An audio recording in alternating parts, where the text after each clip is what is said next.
Next up on WTV, a tour of the school, this week's edition of Real Talk, and today's Sports Minute. WTV's Daily Update starts now.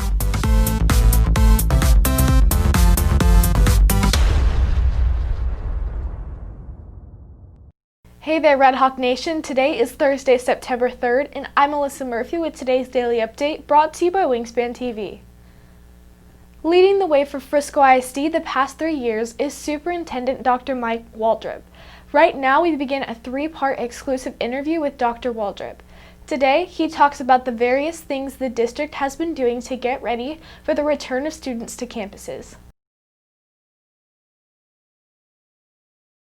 I think we're in really good shape. We've been working for months to prepare for this. Obviously in the spring it was a reaction to a situation. It was more of an emergency kind of temporary response, what we did in the spring. But since May, we've been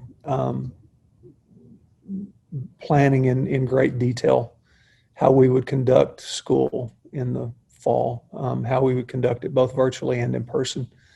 Lots and lots and lots of people have worked months on this, and so I think we're in great shape. We've had a few little issues with virtual learning, but overall it's gone really well, and we're ready for those students that want to come back in person. We've done a lot of prep time, spent a lot of time preparing for that, and so I think we're ready to go. I think we're in good shape.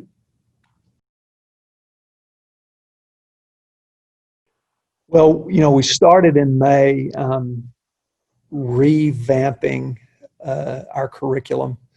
We had to rewrite the curriculum because it is so different teaching in a virtual environment than it is teaching in person. And then we've also had a lot of different people working on all the disease protocols and disease mitigation protocols that we've implemented at the campus. And then we have, worked to prepare our campuses to receive students and teachers, and to create an environment where they can do that safely. So there have been just a lot of different groups of people working on specific aspects of what it would take to bring students back to campus and what it would take to continue to teach students virtually. And there's so many parts and pieces to that. And just when we think we had vetted everything, then someone else would recognize that there was another area that we needed to address or something like that. And so it's been a very busy time for everyone in the school district. People work 7-day weeks. We've worked for months on end. People didn't take vacations. It took a lot of time to get us where we are. And I feel like we're in a really good place. It seems like things have gone extremely well. And so I'm very pleased with all the work we've done, and I can't thank the people enough that have put in the time and the effort to get us where we are. We started thinking about that months ago. We knew that not only would we need that information internally, people in the community would want to know what was going on at their campuses and in the district as a whole. So several months ago, we started developing the idea of a COVID tracker and even a COVID dashboard. And of course, it's something that other school districts have implemented too. But it's a really good way for all of us to kind of keep track of what's going on in the district and see. And it also kind of alerts us to where hotspots are. Where there might be more of something going on in a different area of the district than there is in another area. But we had the idea for a COVID tracker or some kind of dashboard several months ago.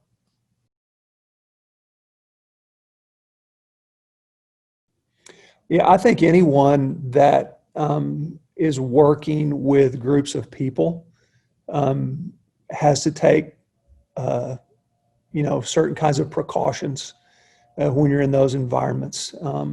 Now, different from a frontline worker in terms of people in the medical profession are dealing with people that they are fairly certain they know are sick. What we're trying to do is prevent the spread we're not necessarily dealing with people that are ill. Now, obviously, when someone does test positive for the disease, we implement certain protocols to mitigate that. So I guess in a way, teachers are, but not like medical professionals that are dealing with people that they know have the disease and are having to, treat them for their symptoms and their illness. What we're trying to do is prevent people from spreading it. We're not necessarily dealing with the disease and the treatment of the disease itself. Students new to campus didn't get the opportunity to walk around the school this year. Here's a tour of the school. While navigating around campus is easy for most students, freshmen and new students may have a hard time getting around.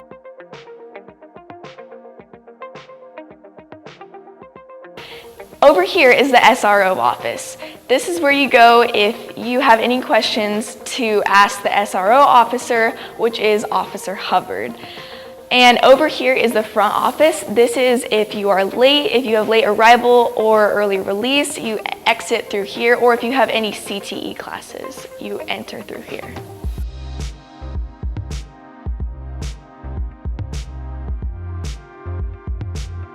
On my left is the library.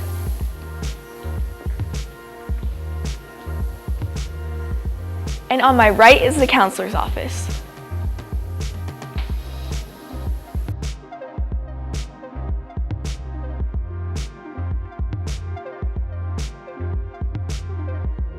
Once you walk past the rotunda, you'll see the cafeteria. Breakfast is served in the morning, and during advisory, lunch is open.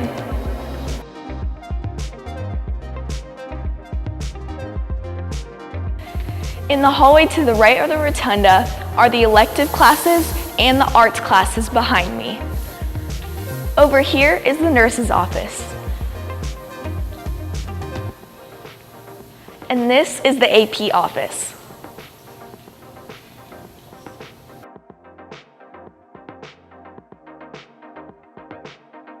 This is the hallway to the gyms. And over here is the fine arts hallway.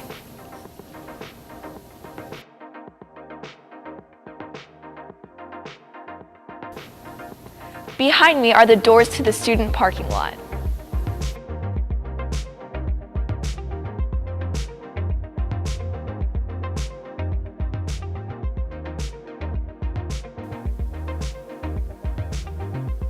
On the hallway left of the rotunda is where most of your classes will be.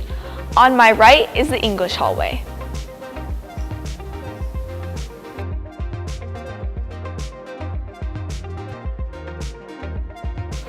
At the end of the English hallway, you'll find back doors that'll lead you to the portables and to the field house. The field house can also be accessed through the cafeteria doors.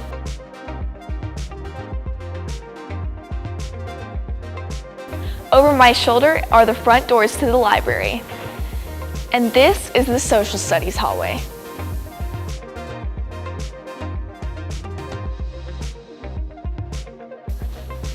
Upstairs on both sides, you'll find science classes. And on this side, language classes. To my right, you'll also find math classes. Reporting for WTV, I'm Alyssa Murphy. On this week's edition of Real Talk, WTV's Madigan Gunya asked students about the fall season. Hey Redhawks, it's WTV's Madigan Gunya with this week's edition of Real Talk.